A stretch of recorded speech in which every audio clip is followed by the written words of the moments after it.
Oh my goodness. Good morning, good afternoon. Whatever it is for you, I hope you're having a fantastic day. My name is Zach Schomler. This is Strong Opinion Sports, episode 566. Welcome in. Got a lot of sports news to talk about today. I'm really excited. We got some stories here and there. I want to say, first of all, I'm trying, I talked a lot when I relaunched the show like a month and a half ago now, 2 months ago, whatever it was. I want to be better at communication, be very clear, be a high-level communicator with you guys, the audience. And so I want to be clear about this.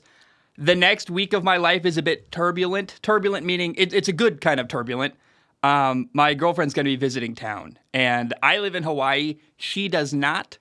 This will be the last time I get to see her probably until after the football season, literally. So if the show is a bit sporadic next week, that's why. Everything's good. My life's awesome. I'm happy. I know for sure she's getting a rental car on Wednesday, Thursday. We're going to go explore the island. And so, I'm not working those days. Just being straight up and upfront, if the show next week's a bit you're like, what's happened to Zach? Is he dead? What's going on? No, I'm fine. Everything's good. Nothing's wrong. I'm just busy enjoying my life. I am going to work while she's here. I already told her, look, I can't take much time off. I got to do the show. But if you're wondering next week, what's going on? That's what. Nothing's wrong. Everything is good. I promise. On top of that, I got a lot of film analysis stuff I'm working on. And, the season starts, I guess, the second week of September. First week of September, we'll do an episode doing the predictions round 2, my final predictions, how I landed and settled on everything. I also have a lot of film analysis projects I've been working on. It's really bad. I have ADD, so I was watching Kenny Pickett. Then I jumped over to Daniel Jones. Then I'm I'm curious about Jared Goff. And I really need to focus on probably one person. I'm running out of time. I'm not sure what these projects are going to turn into. My vision for this is going to be, what I'd like to do is a one episode of the show, an hour and a half long, dedicated to film analysis, where I make these amazing, cool segments, and then I record a show and kind of throw to, here's a segment I recorded about Jared Goff. Here's a segment I recorded about Geno Smith, about this guy, about that guy. And then at the end, what I really want to do is talk about the quarterbacks they played against all year, because in gathering their film, I have Patrick Mahomes playing a couple games. I've got Josh Allen. I've got Justin Herbert, Lamar Jackson. And as I've been going through their film, I take a peek at the other quarterback they're playing against, and I'm like, man, that's an amazing throw for Josh Allen.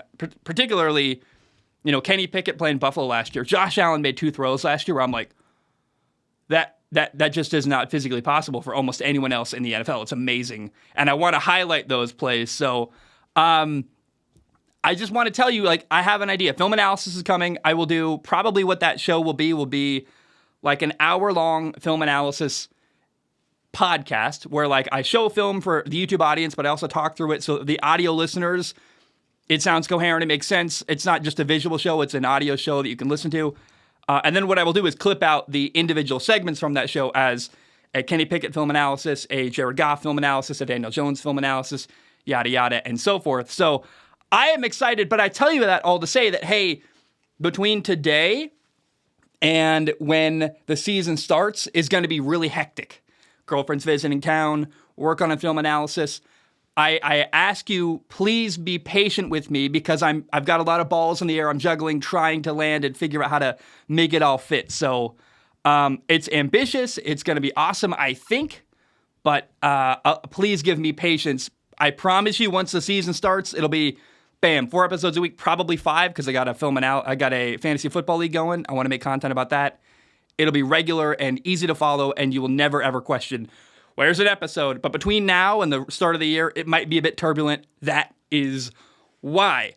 I do want to say, I am recording 2 episodes today. This is episode 566. I'm recording 567 right after this. That episode will come out tomorrow.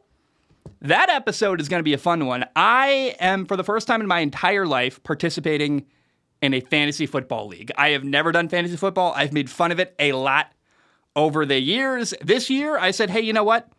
Got a bunch of awesome friends on Patreon. Let's bring 15 of them. We'll make a 16-man league. And it has been... we haven't even started the year, and it's been so much fun. Community, it's fun. The group chat is really cool. It's just been a blast for me. I am not entirely sure what I'm doing. I'm going to make content about my adventure, learning as I go. Zach's first time doing film analysis or doing fantasy football. I keep saying film analysis. Zach's first time doing fantasy football. That'll be interesting. By the way, all the other times I said film analysis earlier in the show, I meant film analysis, but now we've transitioned to fantasy football. So two different things. They both start with F. It's very confusing for my brain. So the next episode of the show, and I'm going to be very careful with fantasy football content this year. I know there's not everyone who likes fantasy football, so it will always be its own show. I am never going to have fantasy football bleed into the regular Strong Opinion Sports show. They're separate things in my head. I like that better. So a weekly show dedicated to my adventure doing fantasy football. I like that every Wednesday. There probably won't be another one until leading up to week 1 of the season because there's not a lot of fantasy football stuff between now and the season starting. But I want to recap my draft in the next episode. I'll tell you why I drafted the players I drafted, tell you some fun stories about the league. I think it's going to be awesome. The only other note I have leading into the show today is that I live next to a bunch of military bases, and oh my goodness, the jet sounds. I don't know what they're doing up in the sky. You hear my dream, in fact, very briefly, I quit the show and I was going to go try to be a fighter pilot in the Air Force. I've always wanted to go fast. I love fighter jets. They're so cool. I ended up coming back to do this. I'm very happy doing this, but I see them in the sky. They're amazing. They're so cool. Although in the last day and a half, I don't know what's going on up there. It's all day. It's not like a little bit. I don't think the microphone can hear them, but they are going right now. They are just just doing flybys all day. I don't know what's happening in the Air Force right now. I don't know what's going on. There's 4 bases on this island. And my gosh, it's been very distracting trying to do everything. I guess thank God they don't fly at 3 a.m. But man, I don't know what's happening. They have ramped up their level of flying around the island. I'm not sure why, but it is intense and very interesting. Let's jump into football today. I know you guys probably want to hear about sports. First of all, it was announced today officially, Sam Darnold is the number 2 quarterback on the depth chart in San Francisco. This is something I have said for a long time. We saw it coming. I'm not gonna. I don't want to brag here. How do I get around this? I put myself in a corner word-wise, so let me just say, basically, since Sam Darnold got there, I have known he's the number 2 quarterback. Trey Lance, they keep hoping he's going to work out. It's not working. It's now been announced that they are reportedly, I guess not right now, it's been reported that the 49ers are, I got to be careful with how I talk to you guys. It's been reported that the 49ers are exploring options for Trey Lance. What is his future for us? They traded 3 first-round picks to move up and draft him. He's not their franchise quarterback. He's not even their backup quarterback. He is far behind Sam Darnold in understanding of the playbook and the offense, and I am personally hoping that they trade him away. Let's see him in another system. I think Minnesota, that's exactly who should make a move for him. Minnesota should trade for Trey Lance. They've got Kirk Cousins. Kirk's contract is up after this year. If you can bring Trey Lance in now, you have the whole season for him to sit on your roster, learn the playbook, get to know him as a player, and then make a decision, hey, are we going to stick with him for next year, or are we going to have to draft someone to replace him? But I don't think Kirk Cousins will be the quarterback in Minnesota in 2024. Unless they like the potential of Trey Lance, but he's not ready yet, and they're like, you know what we're going to do? 1 more year, Kirk Cousins, we will overpay you on a 1-year deal. I don't think that's going to make sense for either side of that deal, by the way. So, Trey Lance, can he go to Minnesota, please? He's from Minnesota. He played at North Dakota State, which is on the border of Minnesota and North Dakota. I've been through Fargo, North Dakota. It's basically Minnesota. You're like, oh my gosh, what's happening here? So I would like to see him back home in Minnesota and playing in a situation where they probably are going to need a quarterback next year. They've got a really quarterback-friendly coach. I think Trey Lance, Minnesota, makes sense to me.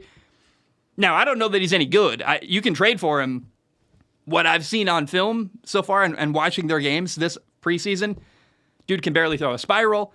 He can't read a defense. The game is moving way too fast for him. He's not a great athlete. I am not that impressed with Trey Lance. I don't, at this moment, believe he is a franchise quarterback for any NFL team. But I'd like to see Minnesota make a move for him, give up a 5th-round pick. We'll see what happens. That'd be interesting. But I don't think it makes sense for the 49ers to keep him. I think he's their most expensive quarterback right now. Like, yeah, you're not paying your third string quarterback to be the most expensive guy on your roster. It just does not make sense. So, look, we'll see.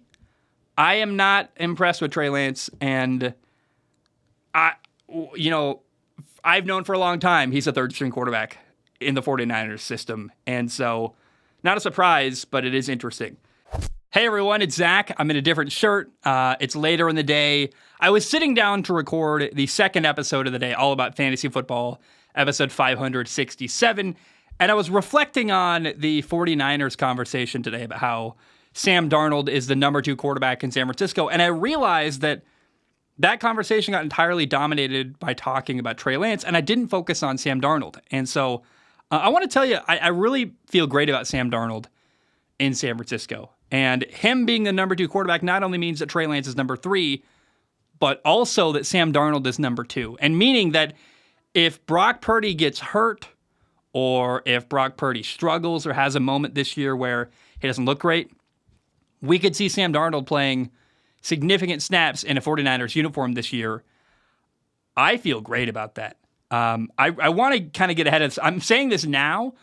I even did a topic. I got a lot of hate and anger for it, saying Sam Darnold could become the starting quarterback in San Francisco. But I really believe this. I mean, Sam Darnold kind of got shafted during his NFL career. He got drafted by the Jets. They had a bad offensive line, a ridiculous coach, Adam Gase, that didn't work out. The Jets was a bad situation for him. Then he goes to the Panthers, where he had a coach that failed, Matt Rule. It didn't really work out there. I would argue Sam Darnold has never been in as good of a situation as he's in right now with the 49ers. And you have to start Brock Purdy week 1. Brock Purdy led them to an NFC title game last year. The locker room supports Sam Darnold. The locker room supports Brock Purdy. And if you bench Brock Purdy going into week 1 for Sam Darnold, you're going to lose the locker room. Right now, the locker room wants to see Brock Purdy. That's who they're behind. But if Brock Purdy struggles and isn't winning games or gets hurt, we're going to see Sam Darnold. And I really think they would mutiny. Even if Sam Darnold's a better quarterback, I'm not sure. We don't know that. But even if Sam Darnold was better than Brock Purdy going into week 1, it's just not a good move in the locker room. The team would mutiny if you didn't play Brock Purdy week 1. That is who the locker room supports. He took them. We heard Trent Williams talking about this during the preseason game. He came in and he led them down one easy drive. They kick a field goal, but he did great and led them right down the field. And Trent Williams is like, that's what he did when he just picked up where he left off last year. The locker room supports Brock Purdy. But I am hedging my bets there, man. I really think if Sam Darnold gets an opportunity to play this year, best team he's ever played on, best coaching staff he's ever played on, best offensive line he's ever had, Sam Darnold has never been supported the way he would be in San Francisco. And if there's an opportunity for Sam Darnold here this year in San Francisco, he's going to play at a high level. I really believe that. He's been incredible in the preseason. And I want to read you a quote. Here's a kind of a wild thing that 49ers head coach Kyle Shanahan said about Sam Darnold. I don't know why Kyle Shanahan decided to say this. I have my theories. I think part of it is that Kyle Shanahan is hedging his bets as well, saying, look, if Brock Purdy doesn't work out, I want to instill confidence in Sam. I want to lay the foundation for if Sam Darnold plays, people can point to this quote. Remember, I had confidence in Sam early on. But here is what Kyle Shanahan went out of his way to say about Sam Darnold. Here's what it is. He said, Kyle Shanahan, talking about Sam Darnold, said, Steve Young took a while to get going, and he's one of the best quarterbacks of all time. I don't like to compare anyone to Steve because of how good he is, but why can't Sam be like that? He's got that type of ability. Why would you say that about your backup quarterback if you never intend to see him play football? Just saying. Maybe it's nothing. Maybe Sam Darnold literally never plays and Brock Purdy is amazing this year.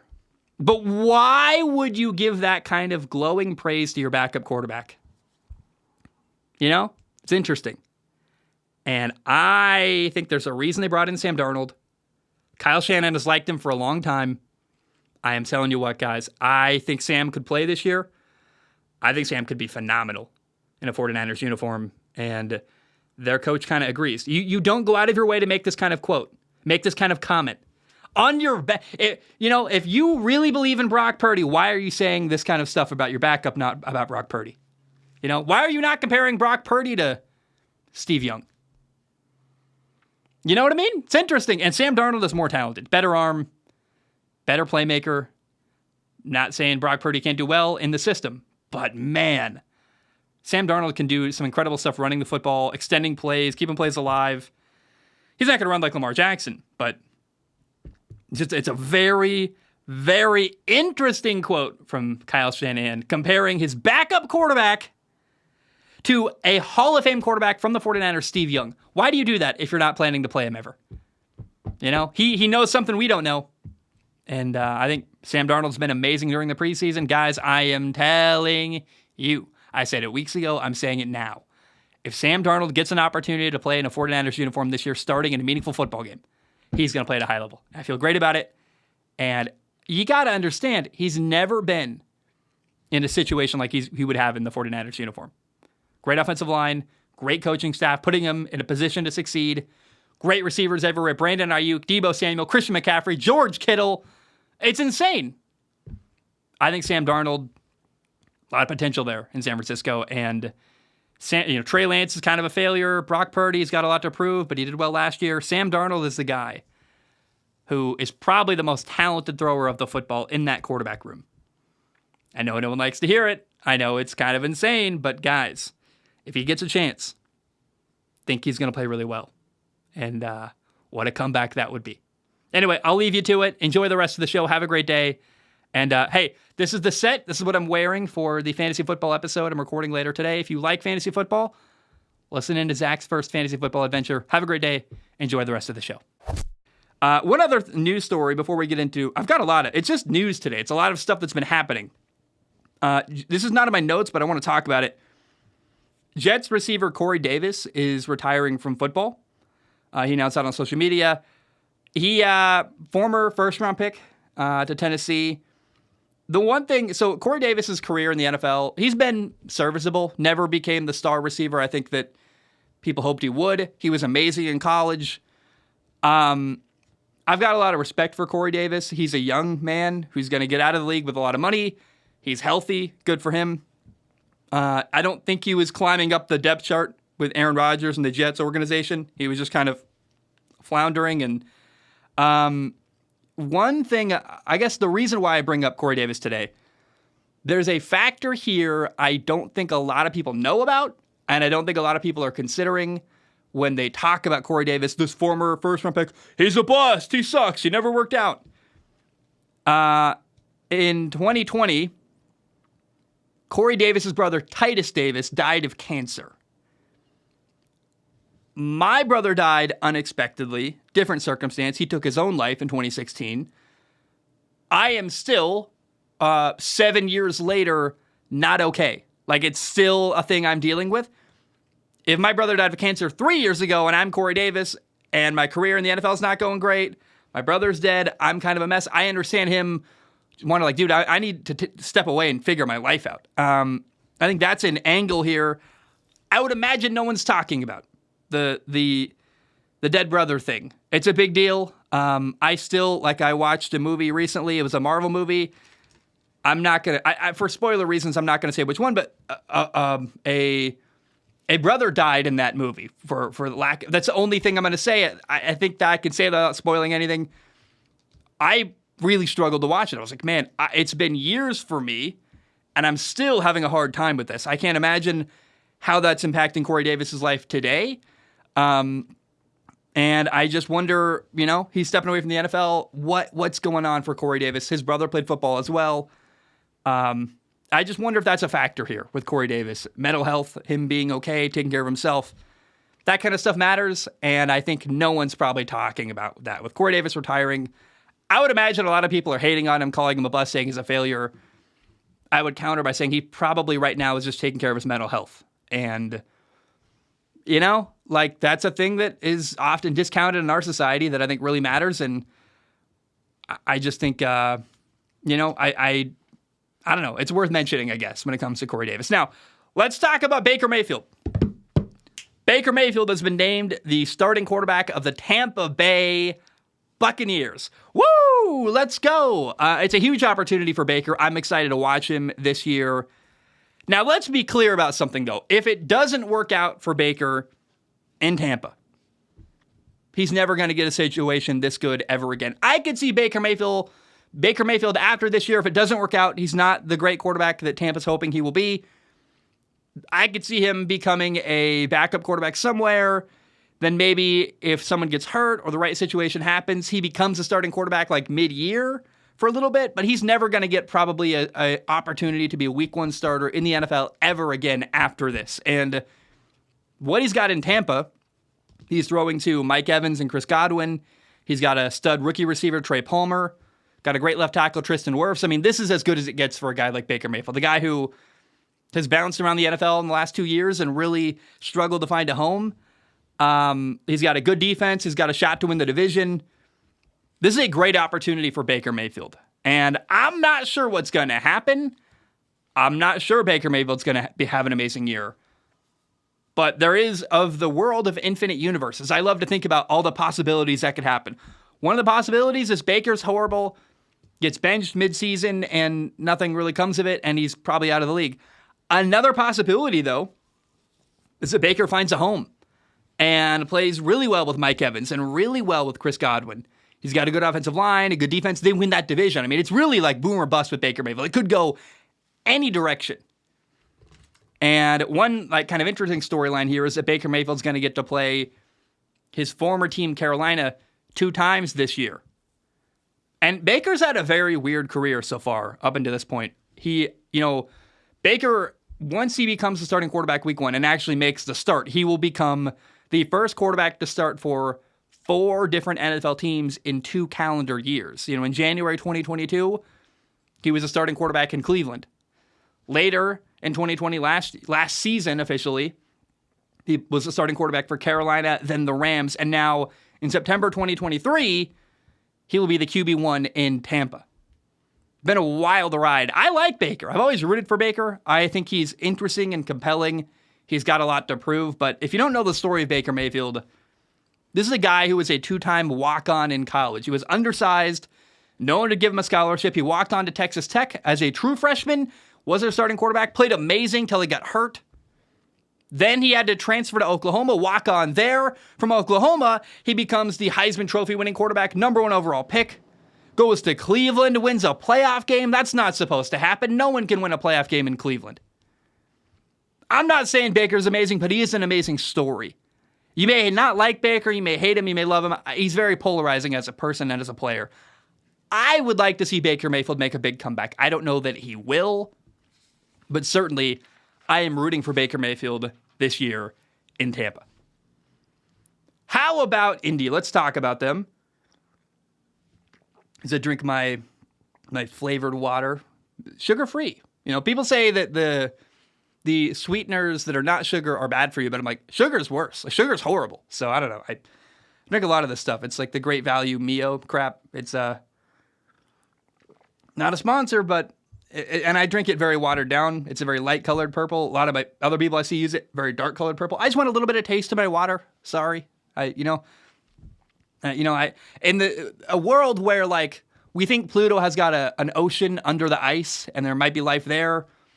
I'm like, okay, no one give me crap for having my flavored water. I just don't have any energy for like cancer's out there. There's all this horrible stuff. Let me have the thing I like, my flavored water that is just, it's a little bit of taste. It's like, no sugar in it. I'm happy. I love it.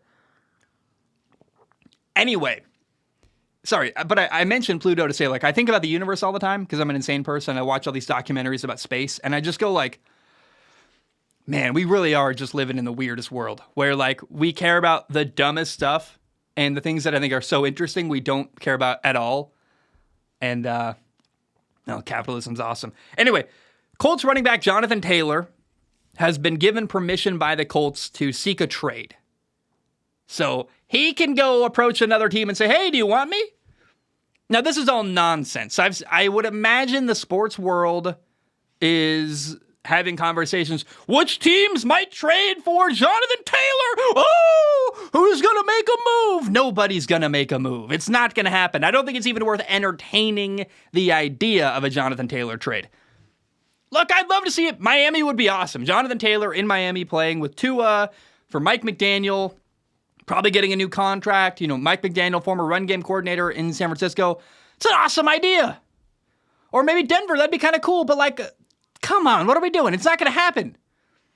It's nonsense. This is the Colts posturing and saying, oh, you want a new contract?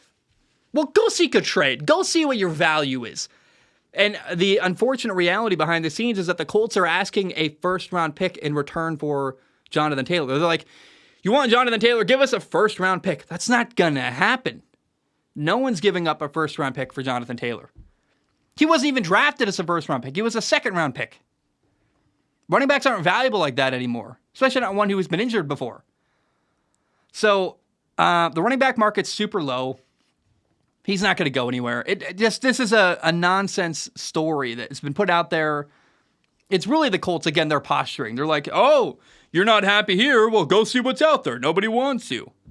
But it's not a real offer. It's not a real, the Colts are not genuine in saying, oh, we'll trade you if you can find a good trade. But by the way, the thing we're asking for you is unrealistic and not possible. I don't know. Jonathan Taylor was a second-round pick in 2020.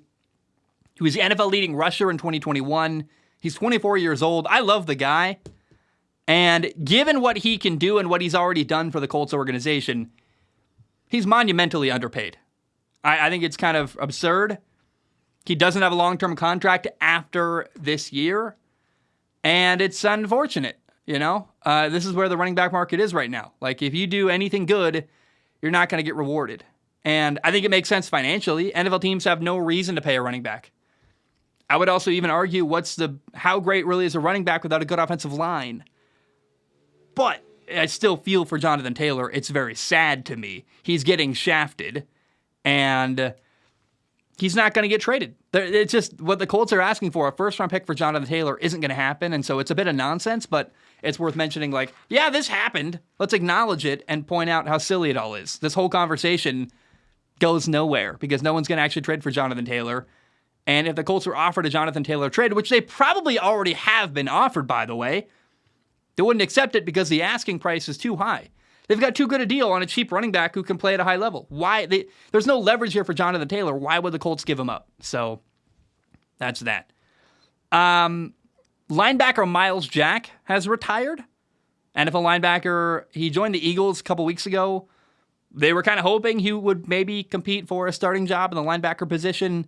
Didn't really work. He actually fell down the depth chart. Nakobe Dean is their really good middle linebacker. He's really solidified that position, and good for the Eagles, by the way. Nakobe Dean working out, looking great. Myles Jack spent 7 years in the NFL. He played 6 in Jacksonville, played 1 year last year in Pittsburgh, went to Bellevue High School near Seattle, Washington, went to UCLA. His NFL career, he ended up having over 600 tackles, 617 to be specific. 4 times in his NFL career, 4 out of the 7 years he played, he had over 100 total tackles. I like Myles Jack. I think he's awesome. I watched Bellevue High School play growing up on TV. I lived in the Northwest. They were a dominant force. I watched them play running back and linebacker and kill everybody, basically. Walking away from the game earlier is probably better for your long-term health. I think that's worth mentioning. He's still a young man, under 30. And apparently, this is really what drew me to the story. I've heard Myles Jack talk about this before. He was considering a trade school before coming back for a final year, to try one more time with the Eagles. He was apparently looking at becoming a plumber or an electrician, going to a trade school. It's interesting to me because Myles Jack, his career earnings are reportedly like 49 point something million dollars. So just under $50 million is what Myles Jack made in the NFL. Now, on top of that, let's assume the government takes half of that. So he made roughly probably $25 million during his NFL career. By the time you buy a house in Bellevue, Washington, where he's from, you probably want to buy your mom a house if you haven't already.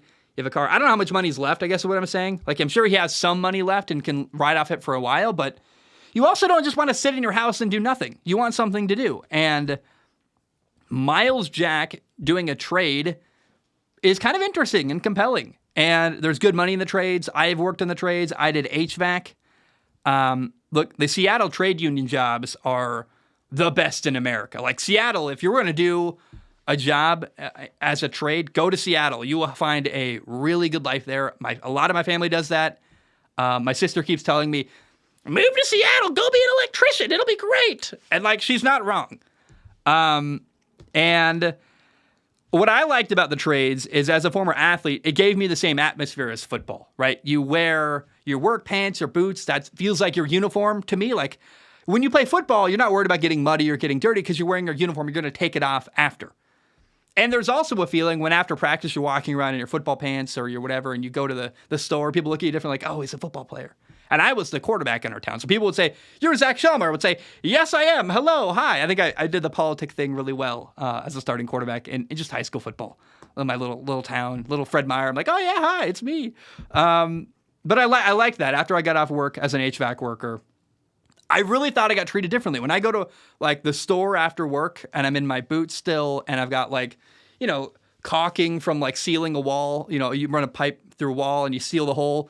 I got that on my shoulder a bit. I'm a bit dirty from like crawling in the dirt or crawling in a crawl space. Like I felt like I got treated better. People looked at me differently. There was a sense of like, oh yeah, I earned, like I look this way because I earned it. I'm a real guy. I do real work. So wearing the uniform is cool. I love feeling skilled at something again, like feeling really good at what I did. Like I was a great installer of air conditioning units. I was so good at that. I found being part of a team really fun. That's one thing about the trades is you got guys around you. And if you're part of a good team, I'm sure not everyone is. If you're not, you should leave and go find a good one. But I was part of a great team where I loved everybody I worked with. I loved my boss. I viewed him like our head coach. There was this camaraderie that I loved. I had a partner. We drove around Portland, Oregon, and we're like, it was like a buddy cop show, but we're installing air conditioning units. It was fun, man. It was physically gratifying. I say all this to say, if Myles Jack goes into the trades, I think he could find a good life. And if you are a person not sure what to do, I would actually encourage you to consider the trades as well. There's good money, healthcare, they take care of you.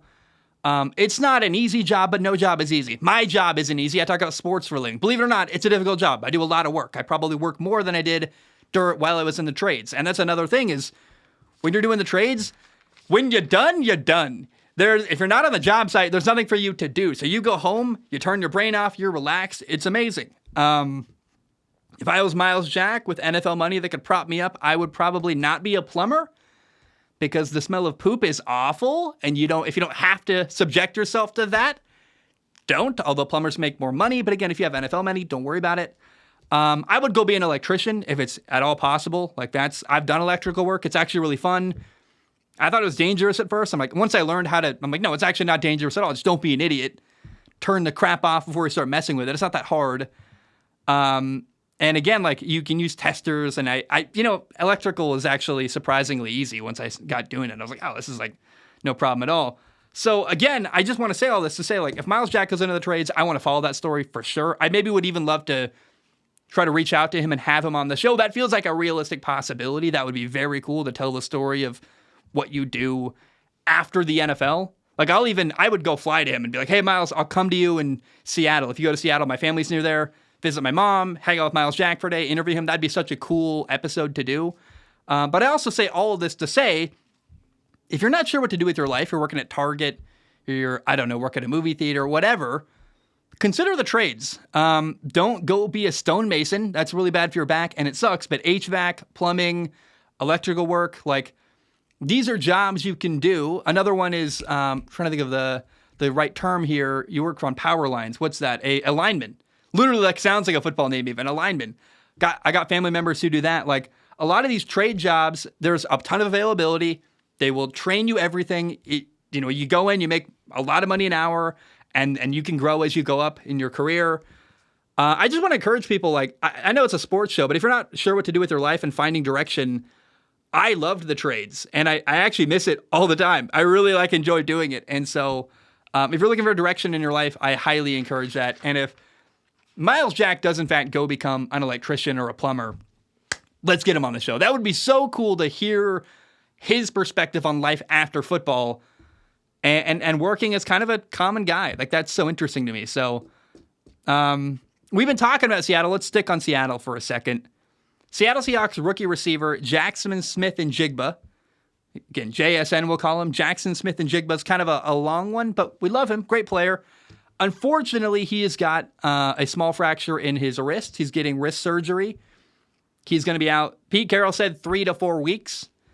I love this guy. He's a first-round pick. He's had a great training camp so far. I have high hopes for JSN.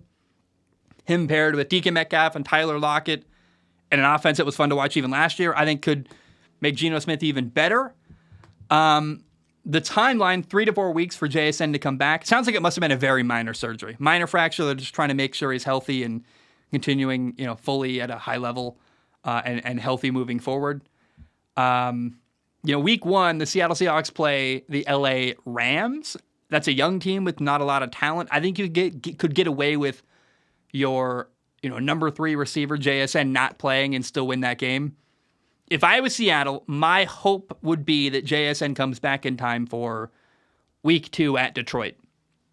Because that's a tough game against a team I think is going to be really good and hard to beat this year, Detroit. If not just a great football team all around. I would want everything I have available to try to win that football game. So as a guy watching the situation from afar, if you're a Seahawks fan, if you're not, I am not, but I love to see quarterbacks do well. As an outside observer, I would like to see JSN come back in time for week 2 at Detroit. If he's not back week 1, don't panic. That's probably better. More time for him to heal and get right. But week 2 at Detroit, that's the game I would be targeting. Like, can we get him back for that big game week 2? That's a big deal. We will see what happens there. I watched Hard Knocks episode 3 last night. It's, I'm not going to break it all down. Like, episode 1 of Hard Knocks was awesome. I had a lot to say. The more I watch of Hard Knocks this season with the Jets, I don't have a lot more to say that I haven't said about the first episode. It's just more of the same. It's more of what I love. More of these great, likable characters. Now, there was a moment or two, there was like a scene where they had a receiver, former Division II receiver, come in and he did it was the rookie show. They got a redo and he was doing like an Eminem rap. And while it was really cool, I had this moment of realization where if I was in the room watching this guy do a Slim Shady impersonation, right? And it was a scene from the movie 8 Mile, like recounting what he did. I think about the first fourth or half of that performance, I'm like, this is awesome, I love it. By the final, third or fourth or half of the performance, I'd be like, this is long in the tooth. Like, this is a long performance. I'm a bit uncomfortable. I'm a huge introvert. I'd be in this room full of people like, yeah, it's still going. Like, it's good, but wrap it up. I'd be a little bit like, we're still supposed to it's just hard to sustain that level of energy for an entire performance. But it was cool. And the number one thing that stood out to me, there's 2 things, I guess, but one of them's big, one of them's small. The number one thing that stood out to me was that the Jets have so many likable characters. They've got Robert Saleh, this awesome coach who I would die for, dude. You see him running the stairs. He looks like a WWE wrestler or something. He's a good-looking dude. And not everyone can rock the bald look. He does. He rocks it very well. I hope if I ever lose all my hair, I look as good as Robert Saleh, the Jets head coach, does. Probably helps he's got muscles and is built. That's a healthy guy. I really, tip of the cap, you look great. You got 2 receivers in the Jets organization, Randall Cobb and Garrett Wilson, who are so likable. They're both very professional. They take their job very seriously. Randall Cobb's this older guy who's got a family, about to have their 3rd kid. His kids call Aaron Rodgers Uncle Aaron. He's a veteran. He's been in the NFL for a long time. Then you got Garrett Wilson, who's got a similar approach, but he's a younger player in his 2nd year. But this equal level of, he just takes it so seriously. He's not screwing around. He's amazing. He's really good at what he does, and he's a high-level professional. I love that. Then you got Aaron Rodgers. Like, how can you not love Aaron? You've got Zach Wilson. You've got Quinnen Williams. You've got all these stars being shown off week to week in Hard Knocks, and it's just really cool. You got great people on this show that are compelling and fun to watch, and Hard Knocks lost me for a long time. As the years went on, I'm like, I don't care about this or that. I just can't engage with it. But watching Aaron Rodgers, Robert Saleh, Zach Wilson, that's great television, and I just can't say that enough. If Hard Knocks lost you like it lost me, this season is worth watching. It brought me back and made me go, okay, hey, this is cool. I hope next year can do something similar. I don't have a lot of faith in that. This might be a unique situation with just Aaron Rodgers, but man, is it good television. And my favorite couple moments from episode 3, there's a moment where Zach Wilson and Aaron Rodgers are on the sideline. Right after Zach Wilson had this huge run during preseason week 2, he like spun out of a sack and has a huge run down the sideline and could have got out of bounds, but then didn't, kind of lowered the shoulder, took a hit. You see this massive smile from Zach Wilson, just like he looks so happy and fulfilled. He's on a bench next to his childhood hero. He had a big play in a football game. His childhood hero is telling him, hey, I couldn't make a run like that. That's a great play. Good job, kid. Like, hearing that from Aaron Rodgers has got to be meaningful. And we learned, like, Zach Wilson's kind of a cool cat. Like, there's this moment where he's talking about the headband. Aaron's like, oh, you're still wearing the headband? Kind of making fun of him.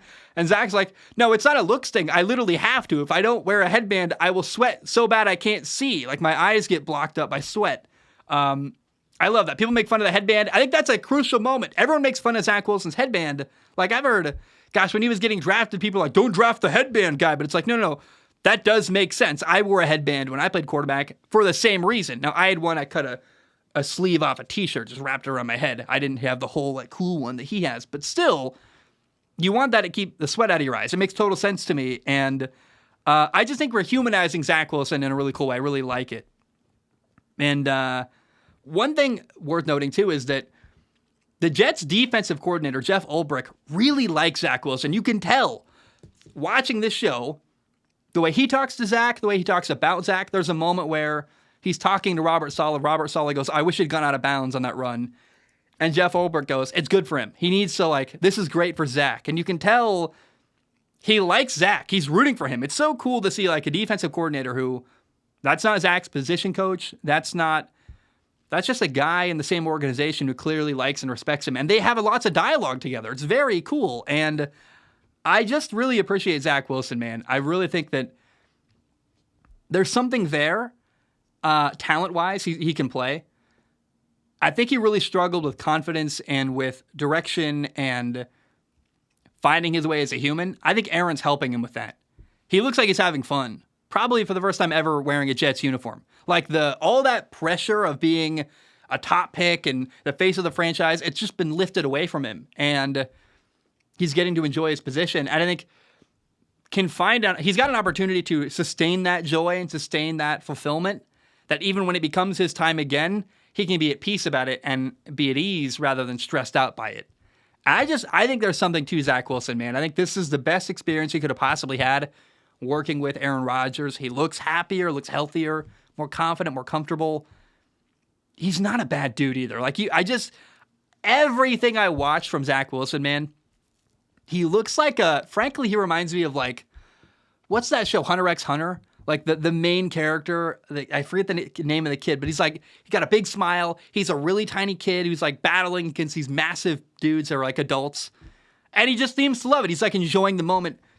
I get that same energy from Zach Wilson. That smile is like, that dude's happy. That dude's having fun. And I love to see that because I just don't think we saw that for years during the early parts of his Jets career. So, man, am I rooting for Zach. I want to see Zach Wilson become the guy in New York after Aaron Rodgers. And I think it's very possible. I think it's very likely.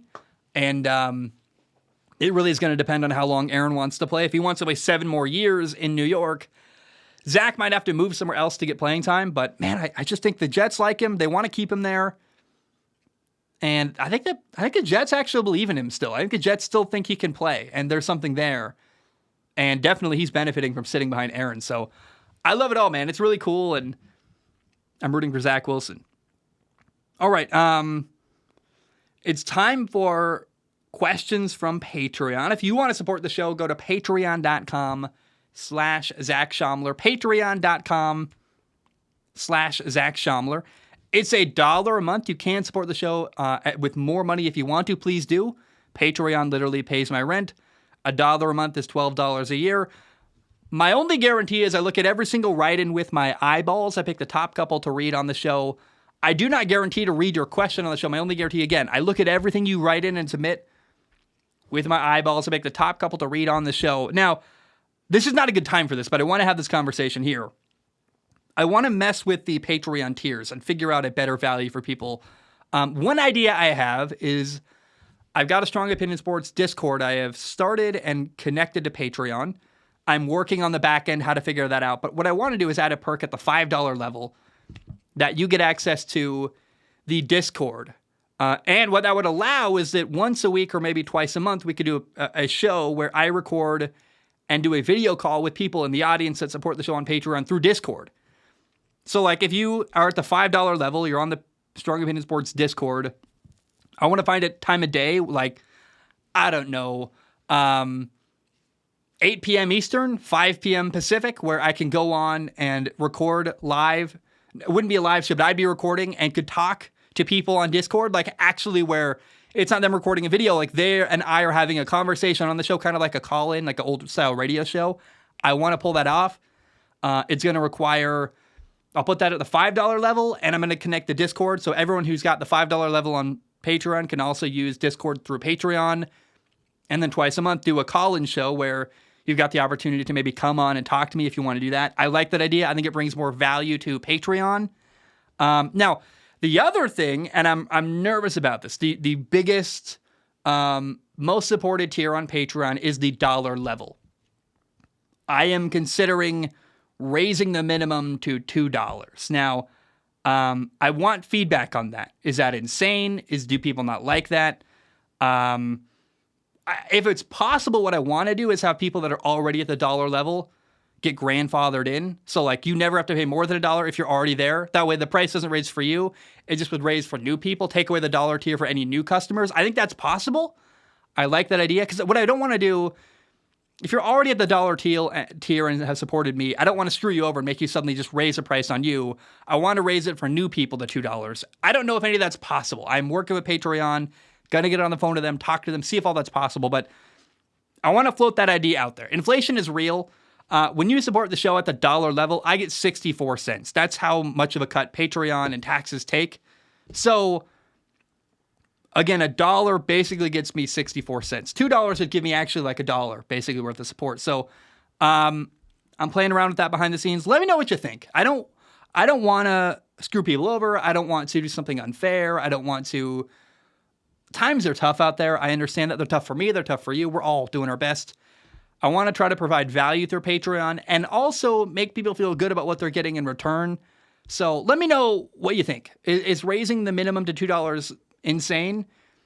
And also, if it's possible, I like the idea of grandfathering it in, saying if you already support at the $1 level, I want to just close it off to new people, but leave, if the dollar tier is there, just make no new dollar tier people, but if you're already there, you're already there, and I'm not going to raise it on you. I think that's possible. If that's not possible, I probably won't make any changes because I just don't want to. If you're already there at the dollar level, I don't want to make your life more difficult. So all that being said, I am working behind the scenes on Patreon to try to make it even better. I hope that's a positive thing, but please feel free to write in, give me feedback. I want to hear from you guys. The last thing I want to do is make a change, destroy my income, and make your life harder. So I don't want to rock the boat too bad, but it's worth mentioning all of that. So anyway, Donovan writes in on Patreon. Donovan says, "Hello, Zach. I'm glad to see you back." I like that rhyme. I have a silly hypothetical situation for you. If you were to wake up tomorrow in Patrick Mahomes' body, like in a Freaky Friday situation, do you think you'd be able to have a successful NFL year as him? Oh man. First of all, you ever seen the Lil Dicky music video, Freaky Friday, Chris Brown? Woke up Chris Breezy. Dun, dun, dun. Oh, I love that song so much. If you haven't watched it, look it up. It's amazing. That's what that made me think of, actually. I've never seen the movie Freaky Friday. Actually, I've only ever seen that music video, which is like hilarious, but true. I should probably watch that movie someday. Maybe around Halloween I will. Yeah, that's one thing that sucks about I live in Hawaii. Girlfriend doesn't live anywhere in the islands.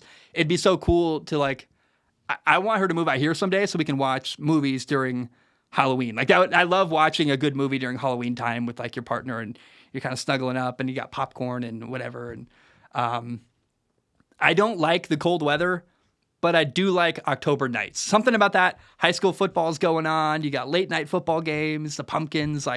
It's not too cold yet. It's just a bit brisk. And I don't like the cold when it's sunny outside, but I like the cold when it's dark. For some reason, that works better. I don't know. Late night October nights, that's kind of fun.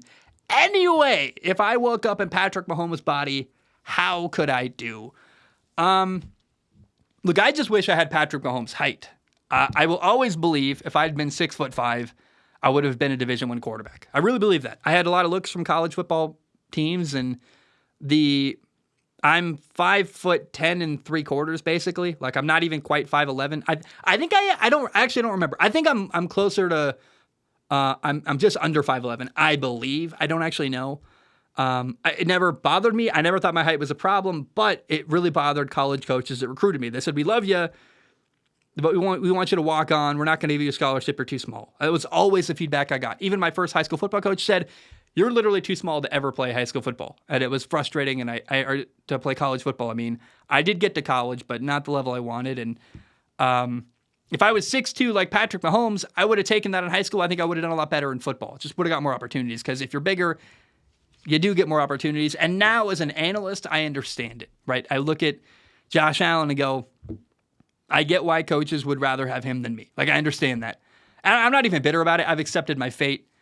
I don't think anybody really finishes their football career when they want to. The very few people, Ray Lewis, Tom Brady, Peyton Manning, the rare few walk away on top and at their own will. Most people retire from football, whether that's high school or college or the NFL, when the game tells them it's time, rather than them choosing to walk away.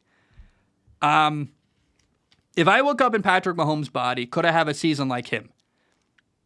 No. No. I have too much respect for Patrick Mahomes to say, like, I could do what Mahomes does. I just need his arm strength and his physicality. And, no, I have too much respect for how hard he works and the effort he's put into understanding NFL defenses. I could probably do something. I could probably hang around an NFL team. If I had Patrick Mahomes' skill set, I could probably be a backup in the NFL. I believe that. I mean, you'd like to tell yourself, like, yeah, I could do what Patrick Mahomes does if I had his skill set, but, like, also part of why he has his skill set is his work ethic. He earned it. He is 6'2". He does have a crazy good arm, but that's not all luck. Like, that's also talent, work ethic, and effort put in, and training the right way. And now he did have a professional athlete dad. He grew up with money, so he had more opportunities than I did, and his life was easier. And I don't care what his life was like. I know it was easier than mine as a kid. And so that also plays a factor. Like, there's a reason why most quarterbacks come from money. Like, it just, you can go to more training camps. You can pay a coach to train you. You don't need to get a job in high school because your parents can pay for stuff, so you can go do football more. There's a lot of factors that go into playing quarterback that are away from just your physical talent level. But I have great respect for Patrick Mahomes, and I would never say that I could have a season like he could just because I had his body. Right? That doesn't. No. Again, I have too much respect to ever say that. Maybe Tom Brady could wake up in a Freaky Friday situation. Can you imagine? First of all, if I woke up at Patrick Mahomes' body, the number one thing I would do is get driven crazy by his wife. I couldn't handle that. Now, maybe I shouldn't say this. I have a theory about Patrick Mahomes' wife. It's just too unprofessional to make these jokes about Mahomes' wife. I can't. Let's not. But I would. I'm not going to do it. I'm not going to do it. If Tom Brady woke up in Patrick Mahomes' body, he'd probably be like, 20 more years, let's go. I can see that happening. I imagine Patrick Mahomes wakes up in my body or Tom Brady's body, and he wakes up in Tom Brady's body. He's like, dude, what the heck? I'm suddenly this old man. I can't run. What's going on? He wakes up in my body. He's like, I got screwed. Like, what's happening here? Like, I got to do what now? I got to go talk about myself? Like, what's happening? A funny thought. I think a more interesting storyline is actually, like, if you're going to make a movie about this scenario, the interesting story isn't Zac waking up in Mahomes' body. It's Mahomes waking up in Zac's body. Like, that's really where he's like, what happened? I'm sleeping on the floor next to my desk on a sleeping pad? Like, what are we doing? That's a really funny thought to me. Anyway, I hope I answered your question, Donovan. Mitch writes in, Mitch says, greetings, Zactimus Prime. I like that. Zactimus Prime. Nah, not bad. I like that one. With the rapid and unexpected success of Brock Purdy, it seems like Kyle Shanahan has built a team that most quarterbacks would do well in. What are some other coaches or teams that you would similarly rate as quarterback friendly? Then he writes a PS. I'll read that at the end in a moment. What What teams or coaches are quarterback friendly? The Dolphins with Mike McDaniel, Tyreek Hill, Jalen Waddle. They'll have a better running game this year. I can't imagine that's not a a quarterback friendly situation. I think you could plug a lot of quarterbacks into Miami and do well. Justin Herbert in Miami right now would do way better than Tua. Tua does well. I'm not taking anything away from Tua, but he can't stretch the field the way that some of these high-level, huge-arm quarterbacks can. Herbert with Mike McDaniel in Miami throwing to Tyreek Hill and Jalen Waddle would be unbelievable. Kyle Shanahan's one. Sean McVay's another. I'm convinced no matter what quarterback Sean McVay has, he's going to turn them into some kind of successful beast because he's such a good quarterback coach. He's just there's so many factors that go into how you coach a quarterback. One of them is the way you talk to them. And actually, I've got a whole analysis about this in a second. We'll talk about Derek Carr and, we'll talk about Derek Carr in a moment and what happened with him last year. And I'll get more into that. But Andy Reid is another coach like Sean McVay. Maybe the team isn't as set up to help a quarterback, but the coach certainly is going to do well. I mean, and when Andy Reid gets a good one, you remember Andy Reid did with Michael Vick? Michael Vick was unbelievably talented, and what he achieved with Andy Reid was unbelievable. And it made me wish Andy Reid had him from day one, quite frankly. Now, he had a little misadventure off the field, we'll say.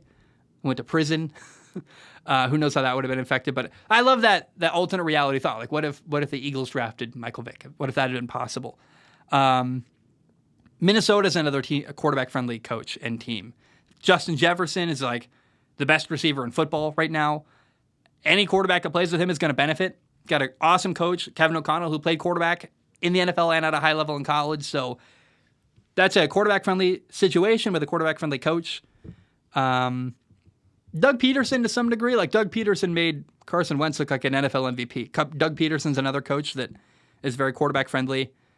Those are the ones that come to mind. Maybe Frank Reich, but his track record doesn't show that, so we'll see what happens there. But again, like, another part of it, it's not just the coaching staff. You need to have good teammates. Like, the 49ers have an amazing team around their quarterback. That's part of why no matter what quarterback plays there is going to do well. Minnesota, you've got great receivers there. Good coach, but throwing to Justin Jefferson and Jordan Addison, you're going to look a lot better. It's going to help you a lot. So, like, Tyreek Hill, Jalen Waddle. You think that doesn't help any quarterback who plays there? So, it's not just the coaching staff, it's also the teammates you play with. Clayton writes in. Clayton says, I want to continue. Mitch wrote a PS real quick that I want to read. I really like his analysis of the word strong. Mitch continues his write-in. I didn't read the second part. He says, I would say that the strong in Strong Opinion Sports stands for strongly held. Even if your takes aren't strong in the spicy or inflammatory sense, your opinions are strong because they are well thought through and are strongly held, which is admirable when it seems that most football commentators trend towards opinions that they know will drive rage engagement. Keep up the great work. I really like that, Mitch. I appreciate that. Strongly held opinion sports. Interesting. Strong opinions. Yeah. I like that, man. That's good. I really think that's a cool perspective on it. And, definitely, if you go watch episode 1 of Strong Opinion Sports to now, the tone of the show has totally changed. It's a different show. Unfortunately, I think it hurts me. I think that people want... You need engagement. You need commenters. You need rage engagement. And I refuse to ever do that.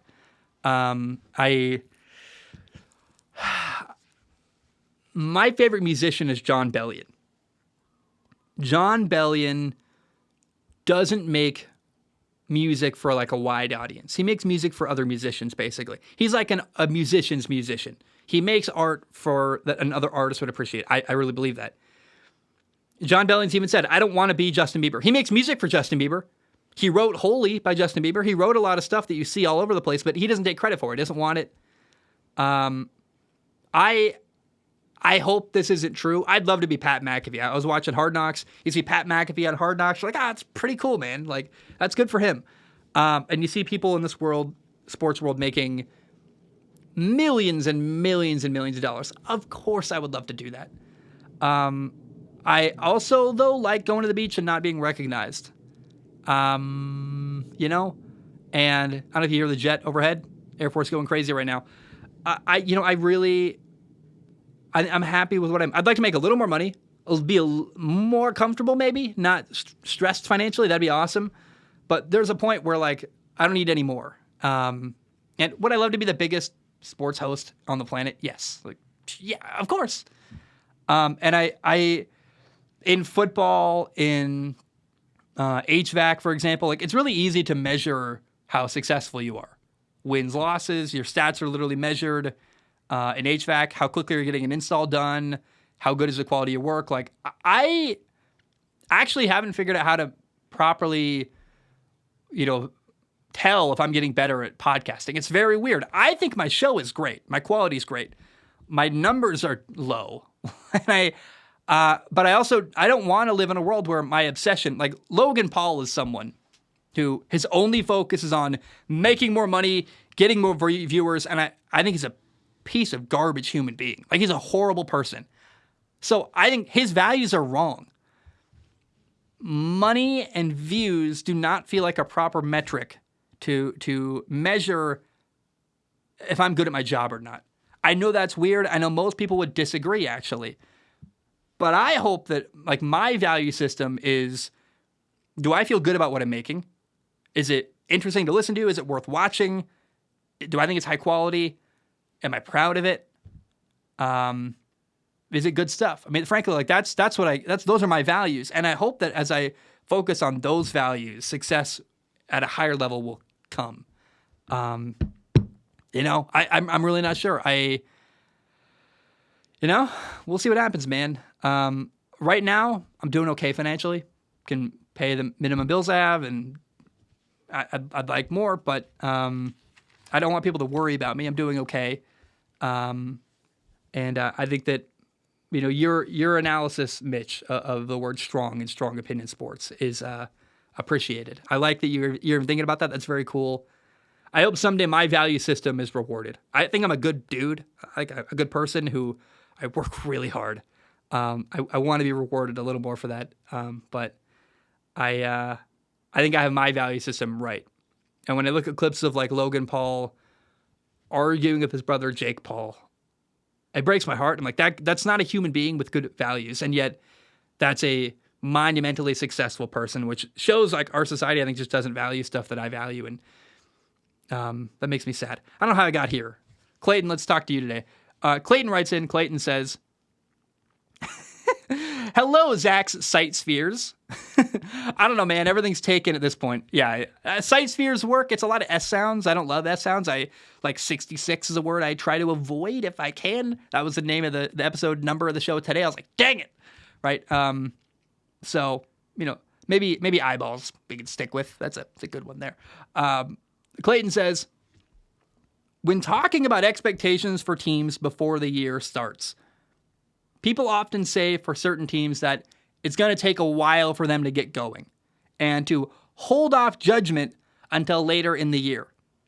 You said this about several teams, and Steve Young even has the line about September being the, quote, real preseason. While this totally makes sense and the logic is sound, wins and losses are ultimately zero-sum. If one team is doing better in terms of win-losses, that means that another team is doing equally worse. I think all teams will improve their overall level of play as the year goes on. The teams who don't improve as much as their competition will appear relatively to be getting worse. Injuries notwithstanding, what teams do you think that might be a risk for?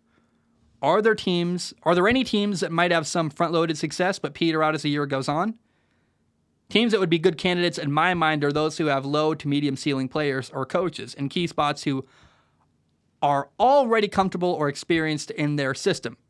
That would give them an initial advantage but less room to grow with more experience. Teams like Minnesota, Seattle, and Tennessee come to mind for me.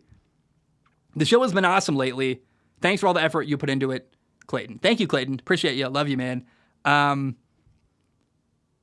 think the one thing you're not accounting for, Clayton, I actually like your hypothesis there, that a team like Tennessee could win more early because they've got continuity in their system and same players. As the year goes on, they're going to struggle more. But, the thing I think you didn't mention that I think is worth talking about in this conversation is the early adjustment period where you have a new system or new players, new coaching staff. Like the Jets have a new quarterback and a new offensive system. There's going to be an adjustment period early on in the year that a team like Miami, Buffalo, the Giants, Seattle, Detroit, Kansas City, Pittsburgh, the Jaguars, teams that have the same coach, same quarterback, and same system as last year, that's an advantage, and they're not going to have that kind of growing pains early on. Like the Eagles have a new defensive coordinator. That's not the worst thing ever. They have got the same offensive system. They did lose their offensive coordinator, but they internally promoted, so it's the same verbiage and same terminology. But it is still going to be the guy in the headset's different. The guy talking to you and you're communicating with all game is a new, different person. So, like the Eagles actually could probably, I took a win away from them in my prediction adjustments because I think there is going to be growing pains there with a new offensive and defensive coordinator and a lot of new players on the defensive side of the football. That's a lot to overcome. And I think there's a reason why Kansas City historically dominates in September. But they've had the same system, same coach, same quarterback for years. They are at a huge advantage in the early part of the year. So, Clayton, I took a conversation somewhere totally different. You talked about team potential and low ceiling players. I talked about continuity. But you're onto something too there. Like Anthony Richardson is going to be a way better player week 18 than week 1. He's got a high potential player. Whereas, how much better is Ryan Tannehill going to get? I mean, that is worth talking about. But, if you're not getting better, you're getting worse. Everyone should always be improving a little bit. And, I mean, seriously, if you're not consistently... Now, the better you get, or the closer to your potential you get to, your ability to keep growing diminishes. Like, you're getting smaller returns for the same amount of work where you're incrementally getting better rather than taking huge leaps forward. This is the kind of conversation I wish I had access to interview like Ryan Tannehill because of politics and because you can't talk to people during their career because they'll get attacked and hated on. It'd have to be after Ryan Tannehill retires. I would love to talk to Ryan Tannehill and be like, hey, when you were playing, let's be real, Ryan. You were not Patrick Mahomes. You didn't have the same arm talent. You couldn't run like him. You couldn't make the throws he could. But you were a good player. I mean, no disrespect. What were things that near the end of your career you were still trying to work on and get better at? Because when you watch Anthony Richardson, it's really obvious the things he needs to work on. He's going to throw a bad pick there. Sam Howell holds onto the ball too long in Washington, for example. Early in your career, there's all these messy mistakes you're making you got to clean up and fix. But what does Ryan Tannehill need to work on? Like, what is he leaving on the table? And what does he think he's leaving on the table? Like, what is Ryan Tannehill, a guy who I would imagine, if you're any level of professional, you go into the offseason, you're not just hanging out on the beach all offseason. No. You're watching your film from last year. You are trying to make adjustments and changes to your game to get better. And again, if you're not getting better, you're getting worse because everyone else around you is getting better, so you're going to fall behind. What does a guy like Ryan Tannehill, a middle-of-the-pack, average quarterback, try to do to get better year to year? That's a fascinating question that I guess you could see that on film, but it's so incremental. Like, that's the kind of thing I'd like to talk to him and hear from him what he thinks. And again, that's probably something that you got to talk to a quarterback about after their career is over. I maybe could interview Alex Smith about that. I bet Alex Smith is a guy I could reach out who's a similar level player who was never Mahomes. Literally, he lost his job to Mahomes. But I should try to reach out. Alex Smith does a lot of stuff. He's very active as a player. Maybe Phillip Rivers would do an interview. Maybe. But man, I'm fascinated by these guys who year 10 as a quarterback. And you're never going to be the number one quarterback in the NFL. You're never going to be viewed that way because you're just physically not there. What is a guy like Ryan Tannehill working on going into this year? Like, what's a thing he's incrementally trying to get better at? So that's a fascinating question. I now we're so far from what we were talking about, Clayton. I don't Clayton, we totally went a separate direction, but I love you, man. I hope you're doing well. Thanks for the write-in. And by the way, Clayton says, the show has been awesome lately. Thanks for all the effort you put into it. Appreciate you. Ant writes in, Ant says, and is Is this Ant-Man? Did Ant change his name from Ant-Man to just Ant? If he did, that's disappointing because I like calling you Ant-Man. Anyway, Ant writes in and says, "Hey there, Zac and Cheese. Hope all is well." Yeah, that's a good one. I like that. Zac and Cheese. I was curious about something you mentioned in one of your previous episodes regarding Zach Wilson saying, quote, "I'm done stressing about football." It reminded me of the story about Mike McDaniel showing Tua some of his highlights to strengthen Tua's confidence. Do you think it's possible that a reason for Derek Carr's shortcomings last year were due to a loss of confidence? When you think about it, he was surrounded by a coaching staff who didn't want him and had the weight of expectations from Vegas fans. I think it's very likely that Derek Carr will thrive in New Orleans with a coaching staff that wants him around and a weak division that could help him regain some of his confidence. Thanks for reading my post with your eyeballs. Keep up the great work. I always look forward to every episode, Ant. Thank you, Ant. Appreciate you, man. Wow, that's a good write-in. That's a good thought.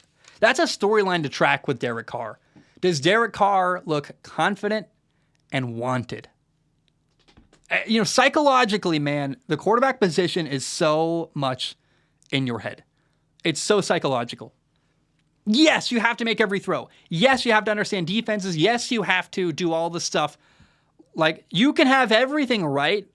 Like, you know how to read a defense. You have good arm talent. You can run. You can throw. But if you don't have confidence and psychologically aren't in a good place, you're screwed.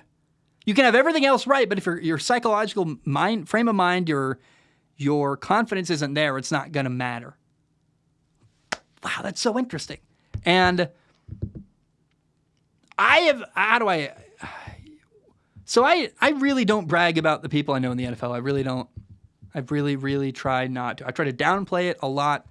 That also, another thing I talked earlier about how like my approach to the show probably hurts me. I don't brag. I don't brag. I don't flex on people. I think it's disrespectful. I think it's bad to people you know. But I will hear, I'm not flexing, I guess, but I know some stuff. And it sounds to me like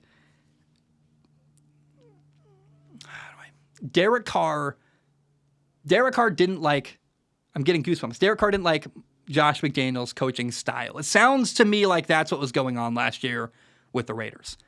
It was two guys that just didn't work well together. And part of being a good coach is doing what Mike McDaniel, who is not related, Josh McDaniels, coach of the Raiders, not related at all to Mike McDaniel, no S, the Dolphins head coach. Mike McDaniel with Tua understands part of my job as coach, give my player confidence. Because if you need to succeed as a quarterback, you got to make good throws, you got to read a defense, good footwork, able to move, and you got to have confidence. A huge part of the quarterback position is confidence. And Josh McDaniels, the coach of the Raiders, for years worked with Tom Brady. Tom Brady doesn't need to be given confidence. Tom Brady is confident. Tom Brady's Tom Brady. When you work with Tom Brady, you don't need to worry about giving him confidence through coaching. He does it enough on his own. But when you work with Derek Carr, who's had a rocky career, isn't as established of a quarterback as Tom Brady, you're the new guy in town, you didn't pick Derek Carr, hey, a good job occasionally goes a long way. Instilling confidence in a player. I know like a hard-ass guy would say, it's a player shouldn't need to be given confidence. Like, do you want to win or not? If you want to win, you should probably instill confidence in your quarterback. You don't want to give a guy false confidence, blowing smoke up his bum. That's a bad approach too. But man, where you can, give a good job. Where you can, praise a player. Where you can, show them what they're good at.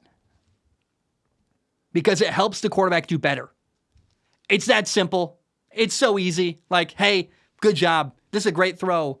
Do more of this. You know what? You're really good at that. We're going to call that play more. I love, my favorite coach in the NFL is Mike McDaniel. He's interesting to listen to. He's entertaining. He's fun. But the best thing, and it's a thing that's shared with him, McVay, Kevin O'Connell, all these young coaches in the NFL, but Mike McDaniel does it more than anyone, and Mike McDaniel is the best at it. Mike McDaniel does not talk down to you when he's coaching you.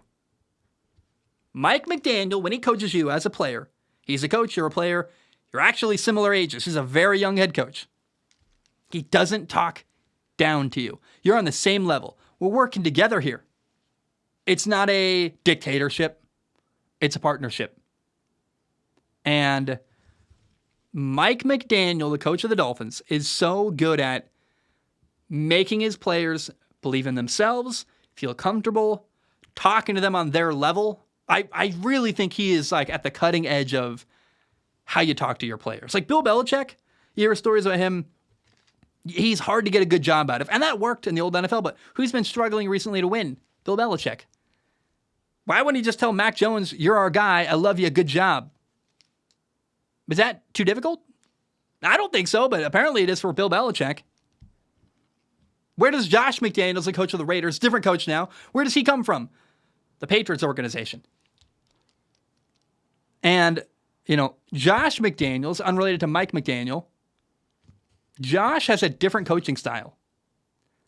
He's more of that talk down to you. He's less of that partnership guy. More akin to Belichick, harder to get a compliment from. And if you're a player who's struggling with confidence, you've been through a lot in your career, coaches left, players left, wins and losses, injuries, whatever, you're a little more fragile maybe than Tom Brady is to coach. Goes a long way to say, I believe in you. Now, maybe the guy says, I don't want to give this freaking guy confidence. Let's just bring in Jimmy Garoppolo. It's easier. He believes in himself. I don't have to baby him. I can see that being a conversation had behind the scenes. But, how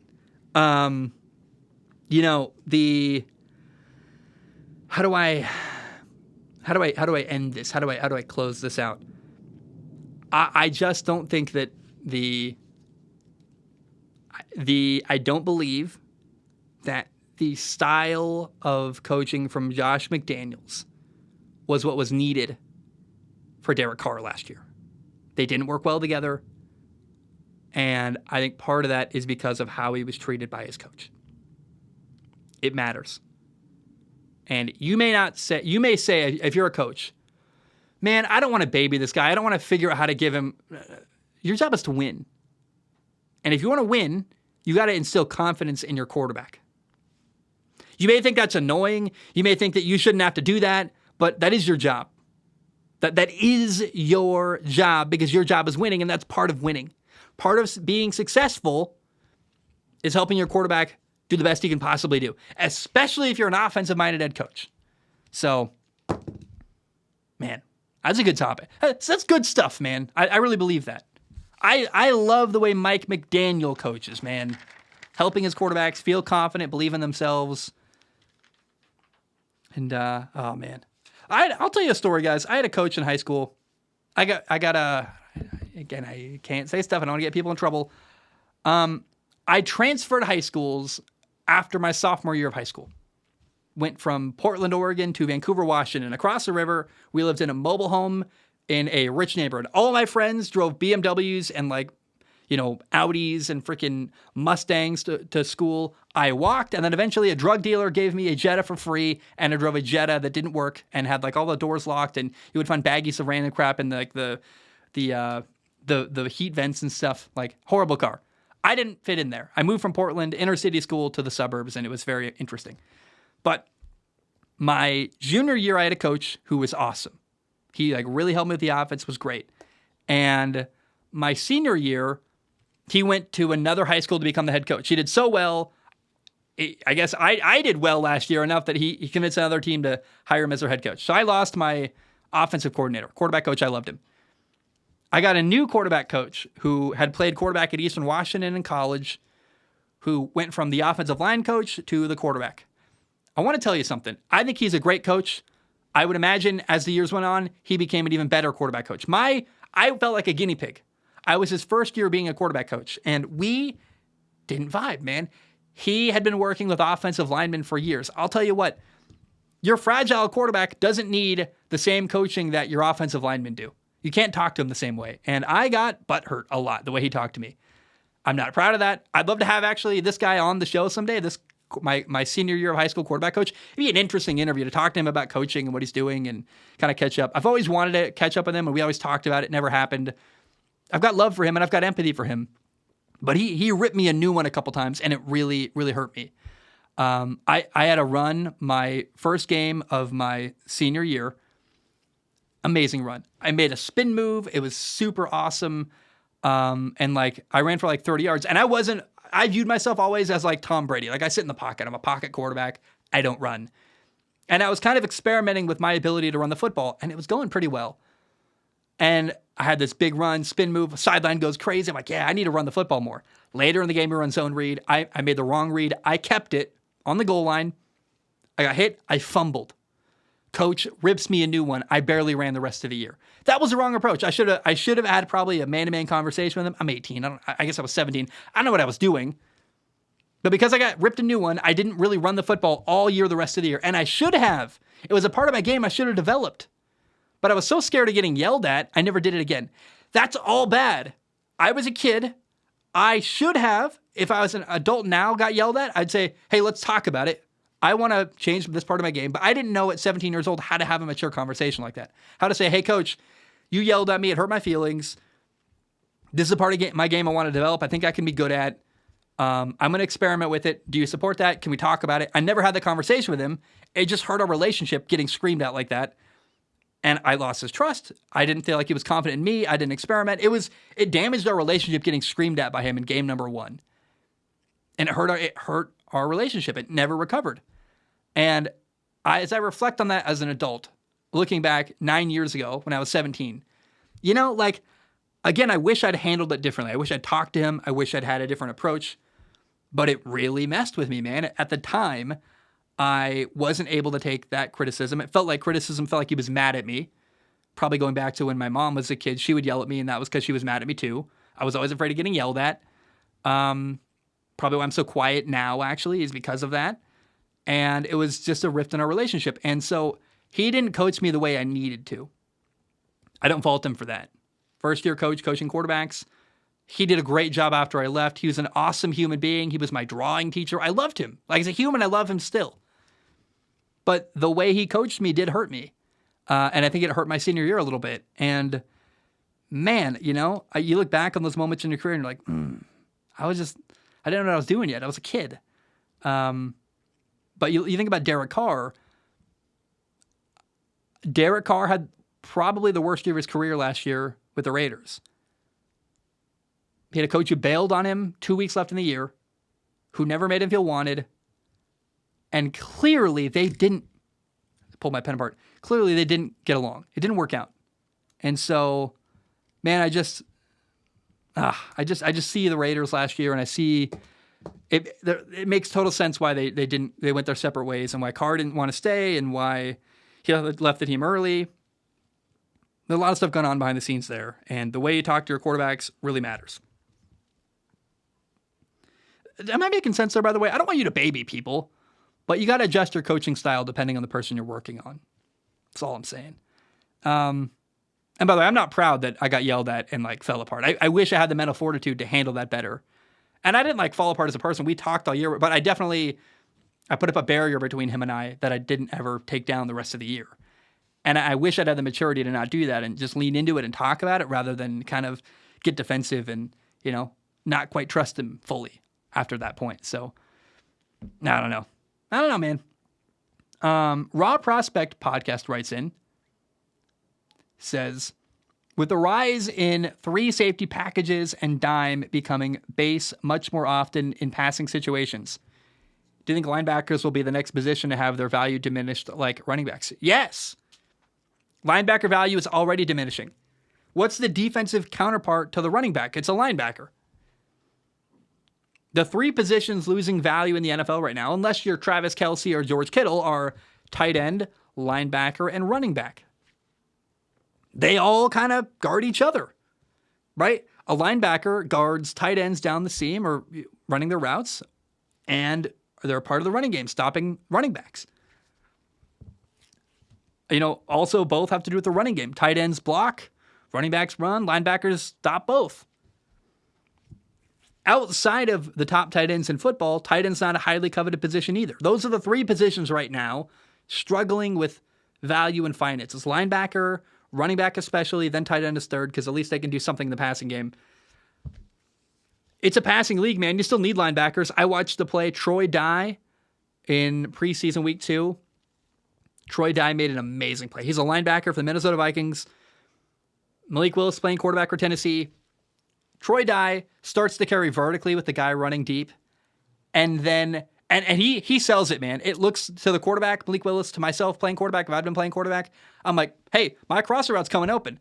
Troy Dye is carrying vertically. I got a window here. And right as he throws the ball, Troy Dye reverse pivots. He'd man turn to the running receiver, reverse pivots, goes back to his lane, gets into the throwing lane, picks up the ball, and you're like, that's an amazing play. That's such a skilled, high-level interception. I love that. One of the best plays I've seen all preseason that's not even going to get really talked about. It's amazing. So linebackers still can do amazing stuff and put good stuff on tape and do great stuff, but value is diminishing for linebackers. And I think of Pittsburgh. One of Pittsburgh's weaknesses is their inside linebacker position. And in a passing league where you don't run the football as much as you used to, like I guess they play Baltimore and Cleveland twice a year, so that's maybe not as good. But in a passing league, if you're a little bit weak at linebacker, I can live with that. Inside linebacker particularly. The guys who are more involved in the running game. I'm okay with that. I can, if that's the weakness of your football team, that's not a bad spot to be weak. Because it just the game is changing. And if you're not revolving around the passing game, you're less valuable than you used to be. Running backs are the most undervalued position, then linebackers, then tight ends. Everyone else really has to do with the passing game. Defensive ends getting after quarterbacks, left tackles protecting quarterbacks themselves, receivers, defensive backs, safeties, all that stuff, highly coveted because they all revolve around the passing game. But in a league that's becoming more and more like 7 on 7, I think defensive tackles are still valued because they still also can generate a pass rush and get after a quarterback. But they are necessary to stop the running game too. It's a passing league, and the way players are paid, the way players are valued is starting to reflect that more and more. Nick writes in. Nick says, howdy, Zach. I like howdy. I say howdy a lot. It's weird. I live in Hawaii. I give it like a shaka all the time. I'm like, yeah, what's up? And then I also say howdy. I'm like, howdy. I've got a friend. What's the guy upstairs' name? Rocky? What's his name? I think his name's Rocky. I go like, howdy, Rocky. I forget his real name. I say howdy all the time here. People have no idea what to do with me. I'm a white guy who, like, I've kind of assimilated to Hawaiian culture a little bit here in certain ways. But then I say howdy. When I have my truck on island, I drive a truck, I wear sandals. Like, people do not know what to do with me. They're like, what bracket of human do you fit into? Like, I have no idea either. Nick writes in and says, you touched on the Big 12 last week, and I feel like not enough people are truly talking about it. I feel the Big 12 has set themselves up to be the next best conference after the Big 10 and SEC.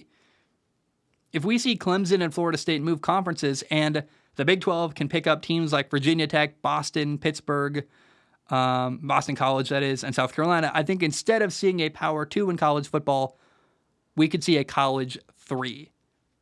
I would love to hear your thoughts or critiques on this, Nick. A College 3?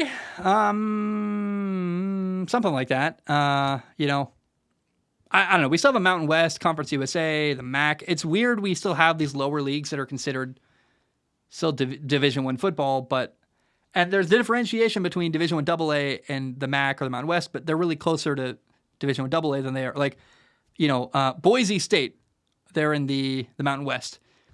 Boise State has more in common with a program like Eastern Washington than they do have in common with Alabama, right? It's kind of like how you and me have more in common with a millionaire than a millionaire has in common with a billionaire. It's just a totally different level. And the gap, right, in finances, in talent level, and everything in college football, it's growing farther and farther apart every day. I think the Big 12, though, they will never be financially or talent-wise at the same tier as the Big 10 or the SEC. They are always going to be a close little brother, at least in the next 10 years, right? and probably for much longer because the programs they have don't have as much passion, don't have as much money or whatever. But being a clear third behind the Big Ten and SEC, not a bad spot to be. The Big 12 has great leadership. I believe in their existence. They're going to be okay. I feel more confident in the Big 12 than I do in the ACC, actually. I think the Big 12 has really solidified themselves and done a good job. They're self-aware. They're smart. They know where they belong. I feel good about their future. And if, as you know, the college football play, I think, is still going to expand, even though the Pac-12 is completely devoid and dead. I could see a world where the Big 12, all they're trying to do, their goal is every year as a conference, trying to produce one team, different team every year, probably, that if they can have one team a year out of the Big 12 that can compete with the Big 10 or the SEC, get to the playoff, win a playoff game, be competitive, that's a huge victory for them. If they can have one team a year out of the Big 12, maybe one year it's BYU, next year it's Houston, year after that it's Utah. Even if it changes year to year, they don't have to have one dominant program. But if one team a year out of the Big 12 can be competitive at the highest level of college football, it's a huge victory. That would be awesome for them. Have one team make the playoff, make a lot of noise, beat a Michigan or a whatever, LSU, whatever, a top-level program, Florida, Auburn, whatever. You can have a team that's beating, regularly have a couple wins over the other conferences out of the Big 12. That would be a huge victory for them. And that's what I'm hoping for and what I'm looking forward to for the Big 12 in years to come. What do we have left? I think we have 2 left. We have Will and then Tony Cheese. And I think we have... Yeah, we have 2 left. I have one from Lionheart. I'm not going to read it because I don't have a great answer for it yet. I don't want to sit and think about it longer. Will writes in and says, Will writes in. Will says, hey, Zac and the Beanstalk. Another good one. Zac and the Beanstalk. Jack and the Beanstalk, if you don't know the reference. Great one. Will says, one of my biggest surprises from the preseason is how good the Steelers' offense has looked. Do you think this is fool's gold, or do they have an actual shot at being a serious contender if this carries over to the regular season? Will, why do you only give me the options of the Steelers are fool's gold or a Super Bowl contender? Well, those are so far apart from each other. What about something in the middle? The AFC is loaded. And given how good the AFC is, the Steelers, therefore, are probably still a year or 2 away from being a contender. Another great playmaker on offense and another probably stud pass rusher. Like if they can get another guy to pair with TJ Watt and one more great receiver, bam, you've got an incredible Steelers team that could probably win a Super Bowl. Pittsburgh right now, if they were in the NFC, would be competing for a NFC title probably. Like I think the Steelers are really close. It's just they unfortunately play in like such tight competition against the best quarterbacks we've ever seen play the game. Incredibly loaded football teams, great coaching staffs everywhere. Right now, the Steelers are Kenny Pickett, Mike Tomlin. They're both probably a B right now, not an A-level coach or quarterback. And so I have great respect for Mike Tomlin. No disrespect there. But there's a reason Mike Tomlin isn't in the same, mentioned regularly with the same elite coaches in the NFL. He's a guy who's probably a B+. Succeeded for a long time, won a Super Bowl, did some good stuff, winning season basically every year. I think actually literally every year. But Mike Tomlin's not an A-level, like A+ level coach, in my opinion. He's more of a B+, which is respectable and great. But I don't think they're a contender. I definitely don't think the Steelers are fool's gold either, though. And definitely, though, the thing I said about Mike Tomlin will get picked apart and probably be the central focus now of this topic. I didn't mean for that. I love the Steelers' offense. I was pissed off I couldn't draft George Pickens in my fantasy football league because I think he's going to be amazing. I believe in him a ton. Sam Colburn, I hate you. Please trade me George Pickens. I will trade you. Let's bring in real life. What do you want in real life? You want to come on the show? Is that even allowed? Would my fantasy league mutiny if I did a trade for George Pickens and just said, hey, you can come on the show? If I don't know. See what I mean? Like, how can I I watched that show, The League, for an episode, and they're like, you can have the first pick if I can name your firstborn baby, right? Like insane stuff like that. I can't think of anything like that I'd possibly offer, but I want George Pickens so badly. Kenny Pickett, George Pickens, it's going to be an incredible duo this year. I really believe in them. If they can draft like Marvin Harrison Jr. next year, woo! It would be amazing. Like they would be an incredible dynamic offense, very similar to Joe Burrow and the Bengals. If they could somehow get another amazing pass rusher like TJ Watt, someone that doesn't have to be as good as TJ Watt. That's like too hard to probably find, but someone who could pair up with him and be another great pass rusher off the edge. Like they really are. I think the Steelers like 2 players away from a Super Bowl probably.